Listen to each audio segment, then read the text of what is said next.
over here.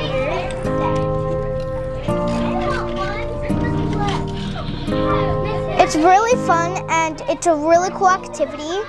It's basically all about like farming stuff. At Project Impact STEM Academy in Kuna, these second graders are getting a little hands-on learning about agriculture.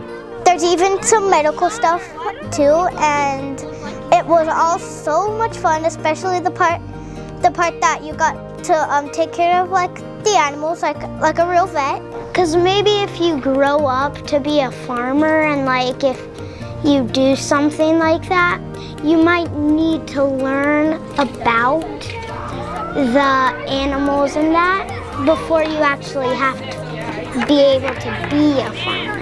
Are there things you learned about where your food comes from that you didn't know before? Yeah, like I didn't know that the sour cream came from milk.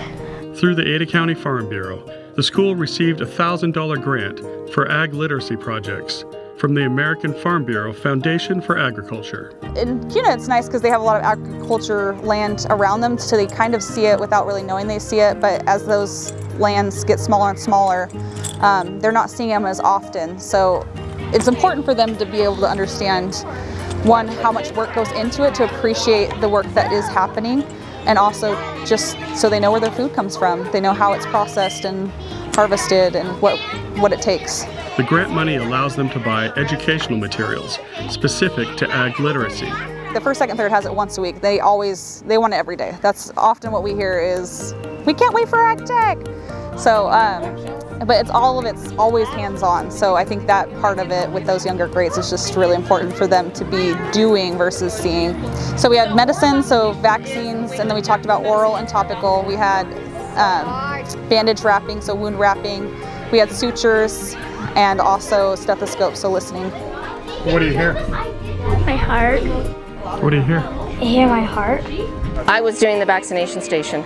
We decided that the best way to show children, our students, hands-on is that the syringes without a needle, the curved ones are the pointiest.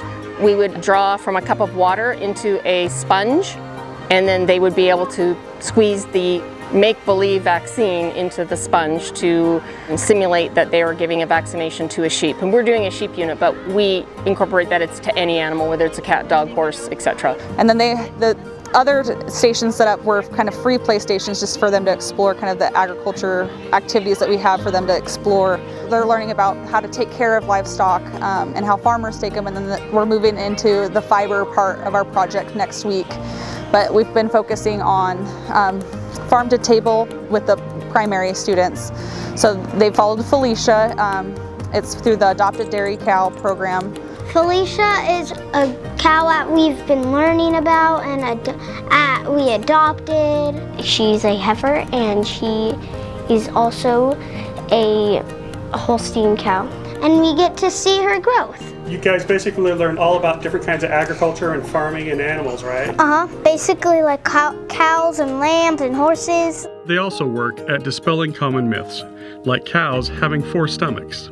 We hand-created kind of a marble run, if you will, but it had all 4 compartments of a ruminant stomach, so they had to move a marble through all 4 to really understand that it's 4 compartments, not 4 stomachs. So kind of beating those myths down, but also allowing them to learn firsthand all about how animals live and how we take care of them. Just to make that connection to, instead of just being at the grocery store with their parents, they see eggs come in a carton. They don't understand that it actually comes from a chicken from a farm to the carton to the store. So really getting that at a young age so that by the time they get older, they have that appreciation and more respect for farmers and what it takes and what it involved to get our food from farm to table. Some units will be based on crops and commodities next year. This year our fiber. So on the way is wool samples. They'll be able to actually spin it from the roving. We have bottle goats that'll be on campus probably for our field day, and then possibly a hair sheep as we move through this fiber unit. We'll have a wheat grinder to grind up wheat kernels. Hopefully, as this program continues to grow, they'll be able to be ag accurate and just that knowledge of how the agriculture sciences play in with the rest of all the other sciences and technology, engineering, and math that we kind of specialize at our school. Well, every school should have ag for elementary. These elementary students, that foundational knowledge is really key to really growing growing our students up to be great citizens that think about the whole picture. For the Voice of Idaho Agriculture, I'm Paul Belke.